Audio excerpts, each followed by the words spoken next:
새로운 문화, 깨끗한 사회를 지향하며 출범한 청탁금지법이 시행 3년을 맞았습니다. 청탁금지법 시행 후 과거부터 이어진 잘못된 관행이 사라지고 그릇된 인식과 문화가 달라졌다는 긍정적인 평가를 받고 있는데요. 자세한 내용 스튜디오에 나와 있는 손정우 국민권익위원회 청탁금지 제도과장과 이야기 나눠봅니다. 안녕하세요. 안녕하세요. 네. 올해로 청탁금지법 시행이 3년을 맞았습니다. 어제 이 청탁금지법 깨끗한 동행이라는 주제로 또 행사가 진행된 것으로 알고 있는데요. 이 행사에 대해서 먼저 소개해 주시죠. 예, 어제 청탁금지법 깨끗한 동행 행사를 개최하였습니다. 다양한 세대, 분야를 대표하는 토론자 6명이 참석하셔갖고 자유 발언을 통해 청탁금지법이 가져온 변화, 그리고 앞으로 필요한 일 등에 대해서 의견을 나눈 자리였습니다. 청탁금지법에 대해서는 토크 콘서트 형식으로 저희가 행사를 개최한 것은 어제가 처음이었는데요. 네. 어제 저희 권익위원회 유튜브 채널인 권익비전을 통해서도 생방송으로 중계가 되었습니다. 3,000명 가까운 분들께서 관심을 가져주셔서 이 법에 대한 국민들의 높은 관심을 확인할 수 있었습니다. 네, 처음으로 토크 콘서트 형식으로 진행됐다고 하니까 굉장히 청탁금지법에 대해서 자유로운 논의가 이루어졌을 것 같은데요. 네.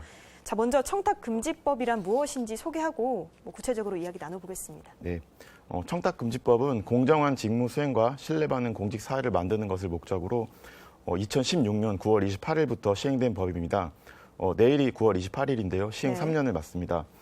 법은 크게 부정청탁 금지와 금품등 수수 금지로 이루어지는데 먼저 부정청탁 금지는 누구든지 직접 또는 제3자를 통해서 공직자 등에게 부정청탁을 하여서는 안 되고 공직자 등도 이에 따라서 직무를 수행하여서는 안 됩니다.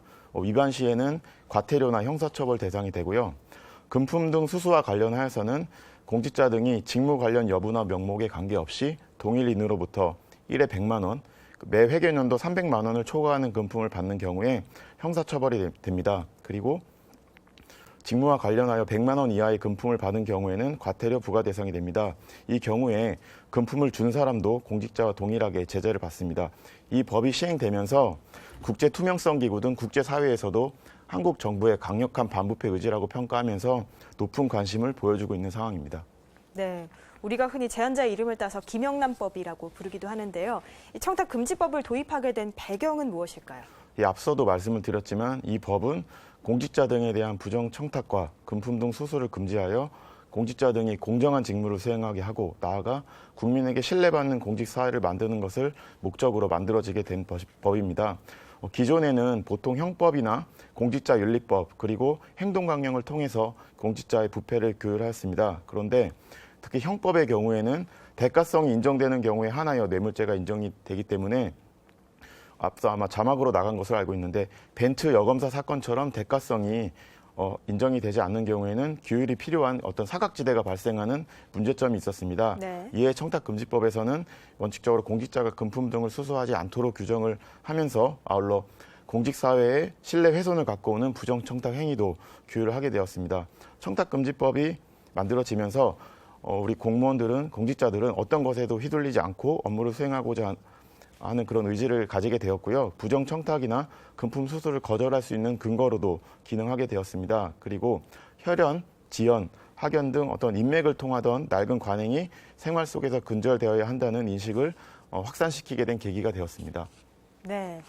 이 청탁금지법의 적용 대상에 대해서 처음에는 좀 혼선이 많았던 것 같습니다. 관련해서 문의 답변도 계속해서 이어졌고요. 예. 자, 관련해서 적용 대상자를 판단하는 기준은 어떻게 되는지 궁금한데요. 예, 일단 법에 기본적으로 이 법의 적용 대상은 중앙행정기관, 지방자치단체의 공무원, 그리고 흔히 이제 공기업이라고 하는데요. 공직유관단체의 임직원 분들, 그리고 공립학교, 사립학교 교직원과 언론사 임직원을 포함하고 있습니다. 만약에 어떤 기관이 청탁금지법의 대상 기관인지 궁금하시면 저희 권익위원회 홈페이지에 청탁금지법 자료실을 참고해 주셔도 되고요. 네. 예를 들어서 제가 설명을 해보겠습니다. 공무원 하면 예를 들어 저 같은 중앙행정기관 공무원이라든지 세종시와 같은 지방자치단체의 공무원이 포함이 됩니다. 그리고 공직유관단체의 임직원이라고 하면 한국철도공사라든지 한국전력이라든지 이런 기관의 임직원 분들이 적용 대상이 되고요. 그리고 초등학교, 중학교, 고등학교 선생님, 그리고 대학교 교수님들, 특히 올해부터는 시간 강사로 재직하는 분들도 법 적용 대상으로 들어왔습니다. 그리고 공무수행 사인이라고 해서 원래는 법 적용 대상이 아니지만 위탁받은 공무를 수행하는 한도 내에서 법 적용을 받는 경우가 있습니다. 예를 들어 민간의 전문가를 행정기관에서 어떤 심의위원으로 위촉하는 경우에는 그분은 심의위원으로서의 임무가 종료되는 시점까지는 법 적용 대상이라고 보시면 되겠습니다. 네. 좀 세부적으로 사안이 많기 때문에 권익위 홈페이지를 참고해 주시면 참 좋을 것 같네요. 자, 말씀을 들어보니까 직무를 수행하는 공직자가 그 대상자가 된다고 볼 수 있겠는데 청탁금지법 처벌 기준은 어떻게 되나요? 예, 앞서 부정청탁을 금지하는 것, 금품 등 수수를 금지하는 것이 법의 핵심 내용이라고 말씀을 드렸습니다. 부정청탁을 받고 그에 따라 직무를 수행한 공직자 등은 2년 이하의 징역 또는 2천만 원 이하의 벌금에 처해지게 됩니다. 제3자를 통하여 부정청탁을 한 경우 1천만 원 이하의 과태료, 제3자를 위하여 부정청탁을 한 자는 2천만 원 이하의 과태료 부과 대상이 되고요. 네. 금품 등 수수와 관련하여서는 직무 관련 여부를 떠나 동일인으로부터 1회 100만 원, 매 회계년도 300만 원을 초과하여 받거나 요구 또는 약속한 경우에는 3년 이하의 징역, 3천만 원 이하의 벌금에 처해지고요. 직무와 관련하여 1회 100만 원 이하의 금품 등을 받거나 요구 또는 약속한 경우에 그 가액의 2배에서 5배까지 과태료를 부과받을 수 있습니다. 그리고 이러한 형사처벌, 과태료 여부를 떠나서 해당 기간 내에서 징계 처분을 별도로 받을 수 있습니다. 네. 말씀을 듣다 보니까 지금 청탁금지법이 시행된 지 3년을 맞았는데 지금까지의 신고 현황도 궁금해집니다. 예, 저희가 반기별로 각급 기관의 신고 처리 현황을 조사를 하고 있습니다. 네. 매년 상반기, 하반기 두 차례 실시를 하고 있는데요. 법 시행 이후 올해 상반기까지 약 2만 3천여 건이 신고 접수되었습니다. 이 법의 핵심 사항이라고 할 수 있는 부정청탁과 관련된 사항이 약 5천 건, 그리고 금품 수수와 관련된 사항이 약 2,350여 건인 것으로 나타났습니다. 내용별로 말씀을 드리면 법 시행 초기에는 금품 등 수수와 관련한 신고가 많았습니다. 그런데 2018년에 채용비리 전수조사를 계기로 부정청탁 관련 신고가 급증하고 있는 상황입니다. 그리고 통계 숫자를 확인을 해보면 위반 신고 건이 증가하다가 현재는 다소 감소하는 추세를 확인할 수 있었는데요. 저희는 이제 이러한 현상이 공직자들께서 청렴 실천 의지를 가지고 계시고 그리고 이 법이 시행 전부터 적극적으로 국민들께 홍보가 되었기 때문에 실제 그러한 부정청탁이나 금품수수 행위가 줄어든 것도 하나의 원인이 될 수 있을 것으로 생각을 하고 있습니다. 네. 그리고 참고로 누구든지 법 위반 행위를 보시면 신고를 하실 수 있습니다. 이러한 신고는 저희 국민권익위원회나 수사기관 그리고 공직자라면 소속기관에도 하실 수 있는데요. 이렇게 신고가 이루어지면 조사를 거쳐서 수사기관으로 가게 됩니다. 그리고 형사처벌 사안이 된다면 형사소송법의 절차에 따라서 그리고 과태료 해당 사안이 되면 질서위반 행위 규제법 등에 따라서 제재를 받게 될 것입니다. 네. 그런데 사실 청탁금지법이 호의나 배려로 주고받는 선물에도 적용이 되는 건지 헷갈리는 경우도 굉장히 많거든요. 실제로 신고 사례 중에서도 그러니까 위반한 경우가 아닌데 법을 위반하지 않았는데도 신고를 하는 그런 경우가 있다고 들었습니다. 어떤 사례가 있는지요? 예, 제 말씀을 드리면 이 법이 제정된 이후에 2015년이 되겠습니다. 이 법이 이슈가 되면서 많은 내용이 언론에 보도가 되었습니다. 이러한 과정에서 약간의 오해가 생긴 것이 이 법은 기본적으로 앞서 말씀드렸던 공직자 등을 대상으로 적용이 되는 것인데 민간 관계에도 적용이 되는 것으로 인식된 부분이 다소 있었습니다. 네. 그래서 분명히 말씀을 드리면 이 법은 기본적으로 공직자 등이 어떤 금품 등을 받는 경우에 주로 적용이 되고요. 예를 들어서 아나운서 분께서도 KTV에 소속된 분은 이제 공직자에 해당이 되지만 KTV에 소속되지 않으신 프리 아나운서 분들은 공직자 등이 아니기 때문에 어떤 좀 더 규제를 받지 않는 부분이 있다는 점 말씀을 드리고요. 네. 몇 가지 소개를 드리면 먼저 친구나 이웃, 연인 등 공직자가 아닌 사람에게 선물을 주거나 식사 대접을 하는 경우에는 금액이 제한 없이 가능합니다. 공직자가 아닌 사람은 청탁금지법이 적용되지 않기 때문에 공직자가 아닌 친구, 이웃, 연인에게는 맛있는 식사를 사주셔도 되고 선물을 주고 받으셔도 무방하고요. 또한 어떤 우리 공직자 등이 소속되어 있는 공공기관 내에서 직장 동료 사이에도 선물이나 식사를 주고 받을 수 있습니다. 이때 상한액을 지켜야 하는지도 많이 여쭤보시는데요. 네. 어떤 공공기관 내에 직장 동료는 상한액을 넘어서 선물이나 식사를 주고 받으실 수 있고요. 특별한 사정이 없는 한 직무 관련이 없기 때문에 그런 것이 가능한 겁니다. 그리고 상급 공직자가 하급 공직자에게 어떤 업무를 하느라 수고했고 고생했다 이런 취지로 위로, 격려, 포상 등의 목적으로 어떤 식사를 사주시거나 선물을 주시는 것도 어떤 제한 없이 가능한 부분이 있습니다. 다만 어떤 인허가 관계에 있거나 뭐 지도 단속 관계에 있거나 그런 직무 관련이 있는 분과 식사를 만약 하시게 된다면 각자 내기를 하시는 게 좋을 것 같습니다. 네, 직무 관련성을 좀 꼼꼼히 살펴야 되는군요. 그런데도 또 시청자분들이 좀 궁금해하시는 부분이 많으실 테니까 아무래도 청탁금지법 위반 사례들을 짚어주시면 좋을 것 같아요. 예. 언론의 조명을 받으면서 이렇게 많이 보도가 되어 있지는 않지만 많은 위반 사례들이 있는 것으로 저희가 확인을 하고 있습니다. 그중에서 공공기관 채용과 관련된 부정청탁 관련 사례를 하나 말씀을 드리면 채용을 시험을 치르고 실수한 것을 알게 된 자녀가 있었습니다. 근데 그 분이 부모님께서 공공기관 직원이었습니다. 그래서 알고 계신 분이었기 때문에 어떤 시험 감독자에게 답안지를 좀 고칠 수 있는 기회를 달라 네. 이런 부정청탁을 한 것입니다. 그래서 시험이 끝난 후에 이분께서 시험장에 재입시를 한 후 답안지를 새로 작성을 한 사건이 있었는데요. 이에 대해서 그 자녀에 대해서는 과태료 300만 원, 부모는 과태료 800만 원을 부과받았고 그 답안지를 새로 작성할 기회를 준 공직자는 부정청탁을 받았는데 그에 따라서 직무를 수행한 것이기 때문에 네. 형사처벌 대상이 되었습니다. 그래서 그 시험 감독자 2명은 벌금 200만 원씩 각각 부과를 받았고요. 그리고 다른 사례를 몇 가지 더 말씀을 드리면 어떤 지방 공무원께서 인사 담당자에게 특정 직원이 특정 부서로 전보해달라고 청탁한 사례도 있었고요. 초등학교 교장과 교감 선생님이 학부모의 입학 청탁을 받고 어떤 특정 아동의 정원에 입학을 허용한 사례, 그리고 국공립병원 직원이 1년 동안 같은 부서에 근무하는 부하 직원들로부터 수십만 원 상당의 상품권 등 금품을 제공받아서 어떤 과태료 등을 부과받은 사례가 있었습니다. 네. 자, 그런데 또 사실 우리나라에 그동안 좀 부적절한 그리고 불필요한 관행들이 많이 있지 않았습니까? 예. 청탁금지법이 시행되면서 법과 관행이 부딪히는 그런 경우가 많아서 또 어려움이 있었을 것 같은데요. 이런 관행들을 개선하기 위한 그런 조치들도 있었겠죠? 예, 저희가 여러 가지 노력을 진행하였습니다. 사실 이런 노력은 뭐 권익위 혼자의 역할은 아니었고요. 공공기관 그리고 각 부처와 함께 협업하여 진행된 부분이 많이 있었습니다. 네. 특히 청탁금지법의 입법 취지는 앞서 말씀드린 것처럼 신뢰받는 공직 사회를 만드는 것이라고 할 수 있는데요. 어떤 그런 입법 취지나 그리고 국민의 높아진 청렴에 대한 눈높이에 맞지 않는 제도적 미비점을 찾아서 고쳐 나가려는 노력을 저희가 계속적으로 진행을 하였고 앞으로도 진행할 예정입니다. 몇 가지 사례를 말씀을 드리면 작년에는 피감기관의 예산으로 감사 감독기관 공직자가 해외 출장 지원을 받는 사례가 있었습니다. 그래서 이러한 실태를 저희가 점검해서 앞으로는 어떤 관련 예산을 편성하지 않도록 제도 개선을 하였고요. 감독기관의 부당한 해외 출장 지원이나 과잉 의전을 요구하는 행위도 있어서 이를 금지하도록 하는 것과 이에 대해서 이런 요구를 받았을 때 그 피감기관의 담당자는 이를 거부할 수 있도록 이런 거부를 의무화하도록 그런 내용을 저희가 행동강령에 반영하여 재발을 방지하고자 하였습니다.